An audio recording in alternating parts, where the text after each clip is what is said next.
Hey traders, checking in on the stock market today. There was a little bit of something for everybody today. There were bear setups heading into the morning, bull setups heading into the morning. We've got bounces, we've got top fishing plays, a little bit of a mix-up going on overall. Big tech still leading strong, but growth has been starting weekly consolidation, and there's some bounce plays that are shaping up as a result of that. Let's check it all out. So today it was the S&P 500 futures chart confirming a daily bull flag, hitting a new all-time high. And on SPY, a quick bounce off the low of yesterday. Hourly higher low was the low of today. And bulls had a lot of space to work with, both on QQQ and SPY, due to the size of their bounce yesterday and the higher open today. We knew any pullback in the morning did have a lot of space for the hourly higher low to maintain, and we closed up at the high. The NASDAQ futures chart, 4-hour EMA 12, 4-hour uptrend, and all-time highs continuing here as well. And looking at it on QQQ, gap up to all-time highs, pull back on the morning, just an hourly higher low compared to yesterday, and we ended the day sideways in a half-an-hour equilibrium. So setups in both directions. And we had bear setups first thing this morning. There were a lot of names where we knew we were just looking for hourly lower highs. Facebook. So heading into the morning, I look at all the major tech names and I see Apple gap up, Amazon gap up, Google right up at the high of yesterday. Everybody's set to open strong, and I see Facebook is set to open 1% under the high of yesterday. So that tells me even if we open, even if the bulls control a little bit of the morning, that an hourly lower high compared to the high of yesterday is a potential trade to be watching for as far as a top fish. So high of yesterday, low of yesterday, lower high, and now we're watching 349.18 as a short-term support level. And there were a lot of names that had that hourly lower high setup. Tesla was another one. We knew any bounce this morning, and really it was the bounce from yesterday into the open, just looking for an hourly lower high. Anything under the high of yesterday, bears followed through. We were looking for it on NIO. The open was just an hourly lower high. NVDA had a double top at its all-time high, pulled right back to 814 again, 2% drops, 2 days in a row. So there were a handful of bear plays, and then of course you had names like Apple, lead tech bull, just continuing to run extremely strong, broke 153, make that 140, 315, and now we're knocking on the door of the all-time high on Apple, and you can see Microsoft keeping its strength, Google keeping its strength, all these names continuing to hit all-time highs. So the big question that I have for the next few days into next week, when big tech sees daily consolidation, which we know is inevitable, it'll happen sometime in the next few days, when we pull back, number one, we're looking for daily higher lows on all of them, and we're watching hourly oversold conditions for bounces. But I want to know, what does growth do while that big tech consolidation is taking place? Do we see big tech profit rotate back into growth, or do we see both drop? And so growth names have been pulling back very notably all this week to end last week and then into this week. And I was a bit too early. So just looking back at big picture over the last 5 months, so far, nailed the growth monthly higher lows, 2 weeks too early shorting XLF and looking for weekly consolidation there. I was looking for it right about here, and it took a little while before the bears took over, and now too early by a couple weeks looking for growth weekly consolidation. 2 weeks ago is when I was looking for growth weekly consolidation. So these are all just little lessons for me personally, and good to have the bigger picture outlook of things and watching how it plays out. And this is honestly just practice for me, because someday I'm not going to be trading every single day as a day trader, and I'm going to utilize the learning and the practice that I am putting in now with longer term trading horizons when I am on the computer less, when I am retired from being a day trader. That day will come. No idea when. 33 now, maybe 35, maybe 38. No idea. But I am practicing for the future. So weekly consolidation underway for growth names. So what does that look like? ARC, weekly, higher low every week for 7 weeks. That pattern has broken. NIO, higher low every week for 7 weeks. Hasn't broken yet, but we've certainly pulled back significantly. It happened with the biotech sector. So a lot of these growth names pulling back. But now what do we expect? We expect weekly higher lows. There's a ton of space for these weekly higher lows to form on the vast majority of these names. So that's why I'm watching when big tech consolidates. Is that profit going to go into growth for growth to try and form weekly higher lows? Or does big tech consolidation lead to QQQ with a solid drop, which leads to growth names seeing an overextended pullback, giving back 50% plus of the bounce that we saw over the last 7 weeks? So have to see how it plays out and watch it one day at a time. But in the short term, I am watching for some bounce setups in these growth names. PLTR is a waterfall drop. What do I mean by a waterfall drop? I mean a lower high every single day. This inside bar, that tells me that hourly and 4-hour RSI cooled off a little bit. But it is a straight drop and a pullback of almost 20%. A weekly higher low is the most likely scenario. The 4-hour RSI is crushed down in the teens, and the hourly RSI is crushed down at 21. So I am looking for a bounce on PLTR and potentially NIO tomorrow, although I like PLTR better for it being more extreme, and it also doesn't have the Chinese headline overhang that NIO has. We'll look at that in just a second. But I want to see PLTR gap down tomorrow, and I want to play that bounce. So that's something I'm watching for. There are 3 ways that we're going to open tomorrow. We're going to open lower, and we look for that gap down hourly bounce, just looking for an hourly lower high. We open where we stand now, and we look for the bulls to try and defend the low of the day for a potential double bottom at 22.72, or we open higher. The bounce play is off the table for me because I know I'm just looking for an hourly lower high, and that would be the same setup as what Tesla and Facebook and all these other names did today. They opened higher, but it was just an hourly lower high that we were looking for.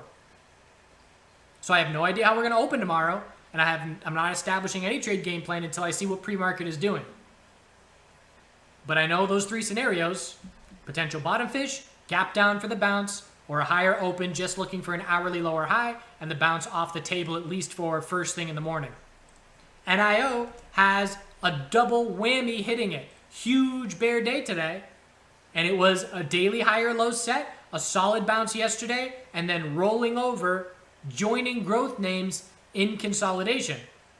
So we have growth names leading to an NIO drop, and then we have Chinese sector headlines leading to a drop as well. And if you're looking at DIDI, a recent IPO that got smashed out of China, and you've got Baba and Baidu getting smashed because they are Chinese names, and you've got KWeb, which is an ETF that on the monthly time frame looks a lot like our growth names, but it's getting smashed, and there's no sign of the bulls. So long story short, if you are looking to trade NIO, you need to be watching what these Chinese names are doing.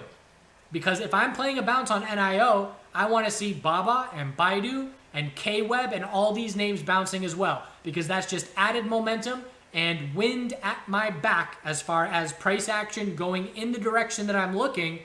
If I'm trying to play an NIO bounce and I see all these names breaking their low of today tomorrow, that makes me way more cautious and way more patient. So NIO is beat up, but it's not nearly as beat up as PLTR. The 4-hour RSI is not oversold, and the hourly RSI is. If we gap down open, the RSI will be in the teens, and it'll be worth a bounce, but I personally am probably going to choose PLTR if that happens. But if you're trading NIO, you need to be watching those Chinese names, and we can be watching for bounces in all these Chinese names, just short-term temporary bounces. But after a waterfall drop the last 4 days and a big pullback, we're just looking for the scales to tilt a bit. We're looking for supply. Right now, obviously, supply is outweighing demand. We're looking to reach a point where there's nobody left to short and there's no longs left to sell, and then it's only shorts covering and bulls buying the dip. So that's something we're watching for over the next couple of days. IWM, daily downtrend confirmed with a lower high and lower low. And now it is all about weekly 221.13 support. We had a weekly equilibrium. One level broke bull. The all-time high did not break bull. We've just been banging our heads against resistance for a month. And if we roll over and break 221.13 monthly consolidation will be shaping up. So close to losing this momentum for the bulls. All about 221.13, and next time we bounce, anything under 232.08 would just be a daily lower high. Financial sector.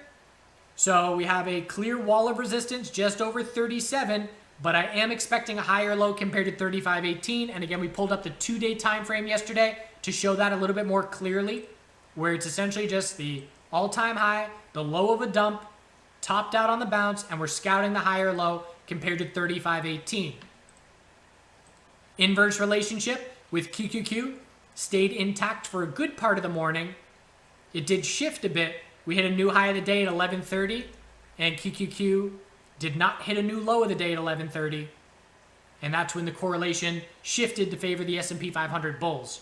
The healthcare sector was the big reason that the S&P 500 was at all-time highs today. It was up the most out of all the major sectors. Inside bar bull break, higher low every day, 4 days in a row. And again, just another one of our major sectors that's showing a lot of strength. Tons of space for a daily higher low next time we consolidate, and a close up at that all-time high. Biotech, bears with beautiful follow-through. Very convincing 2 days in a row for these bears. Weekly consolidation underway. Again, we're scouting a weekly higher low compared to 118.23. It may take a couple weeks to form. There's a lot of space where that could form. That could be the weekly higher low at 129.72, or we could drop down to 124. So a lot of space. Hourly downtrend is very clear. We tightened up sideways into the end of the day. Bulls need to break 132 and start the hourly, or confirm a little hourly trend change and try and start a daily bounce. Keeping in mind that anything under 138.60 is just a daily lower high.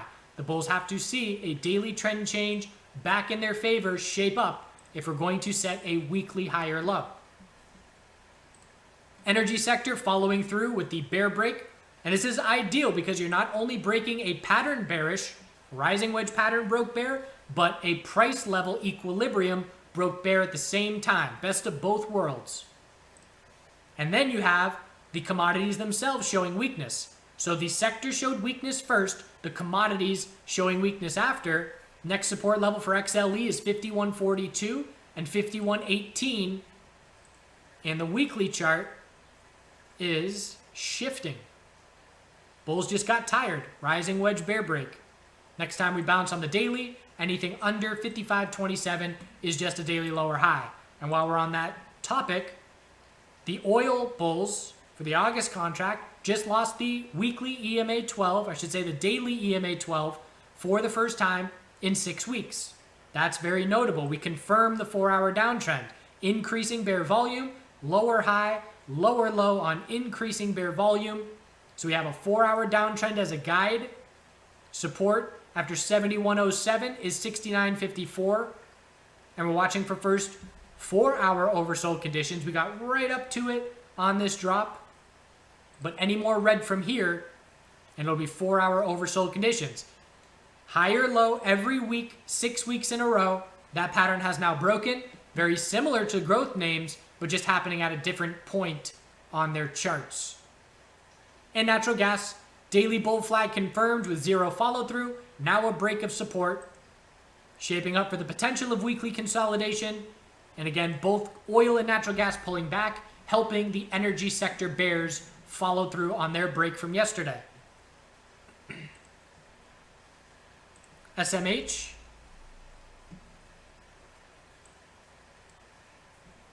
So SMH on the daily chart,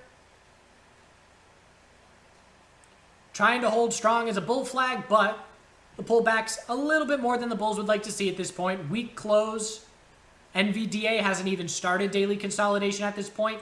AMD lost the pattern of a higher low every day for 10 days, and they lost it in a big way as far as bear follow through. Pattern broke at 93.32, and we dropped a solid 3% from there. So for SMH, I would still consider anything above 244.96 a daily higher low. We haven't set a convincing daily higher low since that level. but it's a new all-time high bull break, and so far not a whole lot of follow-through. So the size of this pullback is going to help us gauge, is continuation most likely, or is the pullback big enough that a daily lower high will then be most likely next time we bounce. Solar, high, daily high or low, failed to break resistance. Let's see now if it joins the rest of the growth names and breaks 86.71 support to confirm the daily downtrend and confirm weekly consolidation.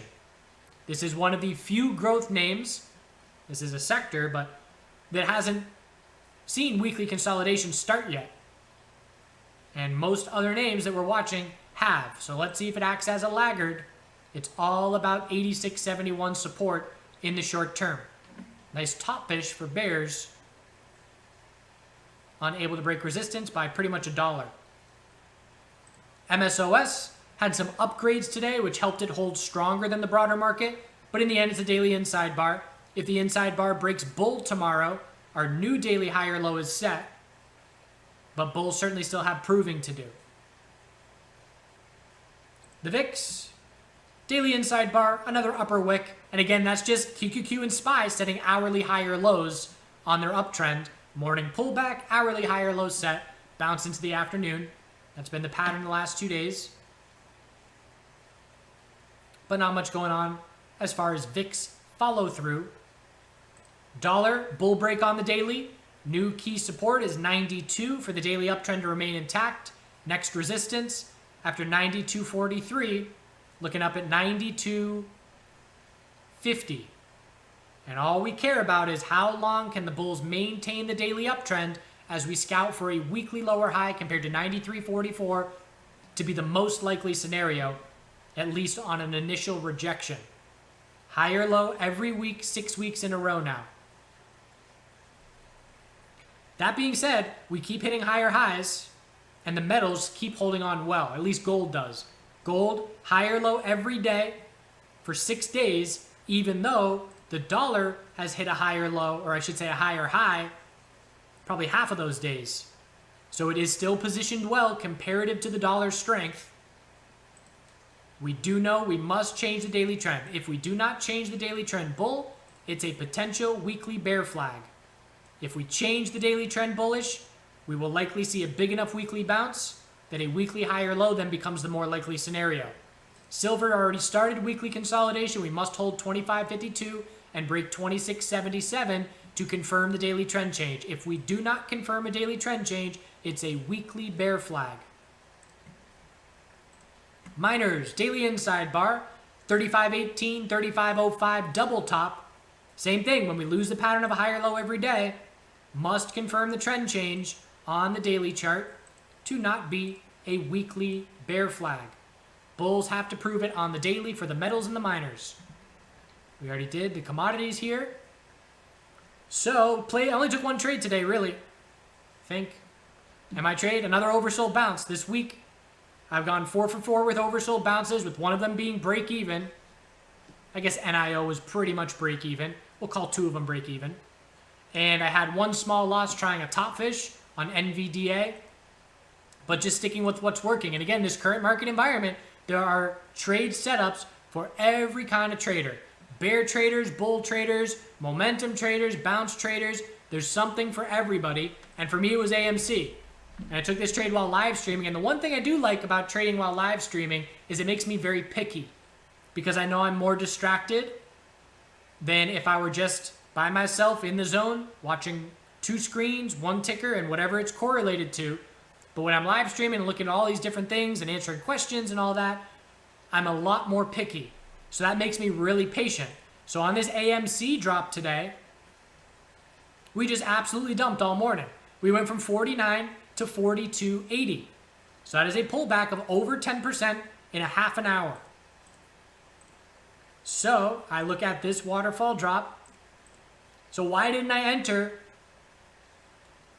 up here? 5-minute RSI was oversold. Why wasn't I entering in the 45s? The 15-minute RSI got absolutely crushed down pretty much the single digits. The hourly RSI was absolutely crushed down in the teens. The 5-minute RSI was absolutely crushed. So that's why I'm interested in the bounce. All those shorter term time frames, waterfall, complete flush, absolutely crushed. So this drop was taking place, the 5-minute bear flag confirmed, and I started paying attention. I said, okay. And as soon as the price dropped down, it was probably at 43.80s. And I said, all right, if you break 43, I'm going to start scaling in, because that'll be a break of a psychological level. I know we'll be crushed on every time frame, and I'll be comfortable making an entry on a break of 43. I'll make a second entry if we break 42, and just looking for a 5-minute or a 15-minute oversold bounce to take place. We then held 43 initially by 1 penny. And again, I was live streaming. I can remember what I said. I said, I might have just missed it if we hold that low, because we held it and we bounced 1%. I said, okay, well, we just held 43. I might miss this trade. And if we did, and if we held 43 and bounced up to 45, I would not have taken the trade. I would have just sat there because the trade did not come to me. But that 1% little tiny bounce had 0 follow through. We broke 43. I entered, and my fill was 42.89. I then watched this bounce play out, exited a little bit to be able to put my stop at break even. I think I exited half in the 43.50s. So my break even is now 42.40, we'll call it. It was less than that.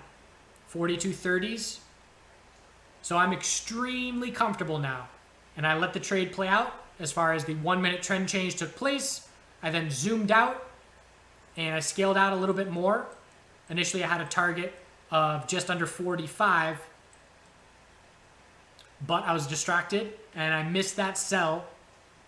5-minute higher low. So once I missed my sell, I said, okay, I'm going to exit a little bit more instead of the whole position, and I'm going to give the bulls a chance for a 5-minute trend change. We confirmed the 5-minute trend change, and then somewhere maybe 45.60, I took the rest of the position off. So it was a very solid win, just one trade on the day. And let's see, that was roughly a day maker, maybe a 3/4 of a day maker. But I didn't see anything that I really liked aside from that. And it's been a solid week just playing oversold bounces because, again, that's my edge. So I would not sit here and say everybody should be playing oversold bounces. I would say find the setup that favors your style as a trader, because I know there's been plenty of bearish opportunities the last 2 days as well. So I'm watching for a potential bounce play on PLTR tomorrow and maybe NIO, depending on what the Chinese names are doing. It depends on how we open.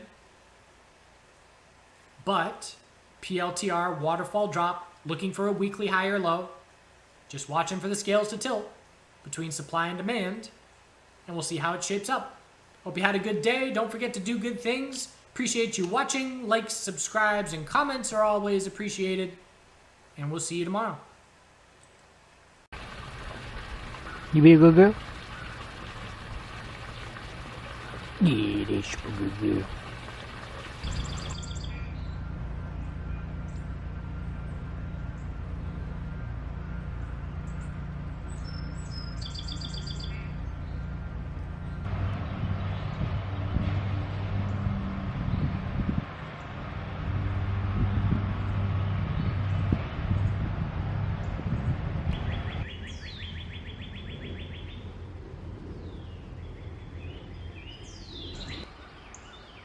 These sunflowers are easily 8+ feet tall.